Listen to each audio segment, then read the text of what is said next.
Nii AutoCAD-i ikoon töölaua peal oli siis selline A-täht, all on ka kiri AutoCAD ja versioon on meil 2018, kuigi sealt Autodeski kodulehe pealt saate endale tõmmata 3 aastaks 2019 versiooni juba. Käivitamisel võib ta siin esitada igasuguseid küsimusi esimesel käivitamisel, millele siis valdavalt tuleb seal vastata jaatavalt või siis valida see soovitatav vastus. Ja avaneb siis avaekraan. Avaekraani nimi on siis Start ja siin on 3 tulpa. Parempoolne tulp on selline reklaamitulp, kus siis on sellised päevatipid või siis reklaam mingitele võimalustele. Keskel on varem tehtud joonistest mälestus 10 tükki, kuna siis seda siin arvutis ei ole seda AutoCAD-i varem kasutatud, siis siin on nüüd need 3 joonist, mis AutoCAD-i programmeerijad on teile nii-öelda ise valmis teinud või siis kuskilt hankinud ja pannud siia näitisteks. No, sample'id ühesõnaga. Nüüd vasakpoolne tulp on kõige tähtsam tulp.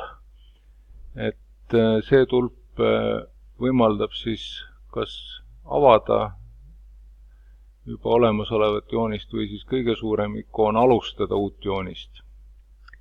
Et see ikoon on küll hästi suur siin ja siia oleks hea klikata, aga kui me siia klikkame, siis on meil oht, et me alustame joonestamist tollmõõdustikus, sellepärast et AutoCAD on Ameerika päritolu programm ja nemad seal kasutavad siiamaani veel ikkagi tolle. Et olla nüüd kindel, et me ei alusta tollmõõdus joonestamist, tuleb valida template.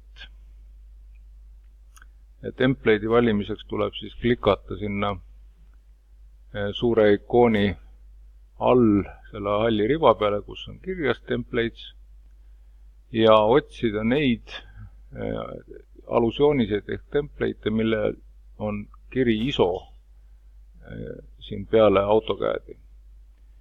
Et neid on siin 4 tükki ja 2 nendest on siis lisaga 3D ja 2 on siis ilma selle 3D-ta.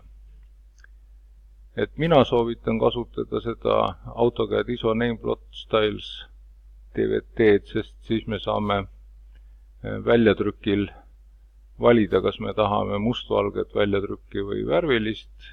See AutoCAD ISO ilma selle Nameplot Stylesita, sellel on see väike häda, et mustvalget joonist on sealt natuke keeruline kätte saada, mitte võimatu, aga keeruline. Noh, värvilist saab mõlemalt.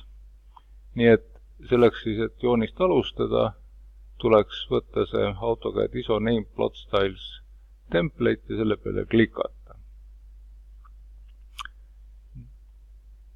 Nüüd lisandus siis siia, kus on need tabid, siis lisandus Start tabi kõrvale Drawing.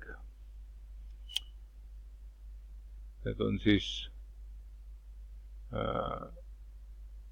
File tabs on üleval, et kui see välja lülitada, siis kaob ära siin. Aga peale selle on siis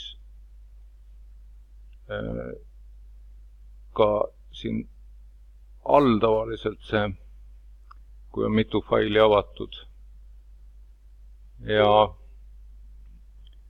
näeb siis ka ülevalt siin, kus on see Autodesk AutoCAD 2018 educational versioon, näeb siis, et meil on Drawing 1 praegu. Ja siit näeb ära ka, et selle AutoCAD-i jooniste laiend on DVG. On siis lühend sellest samast sõnast Drawing, DVG. Et nüüd me oleme siis edukalt alustanud uut joonist ja et need videod liiga pikaks ei läheks, siis ma praegu salvestan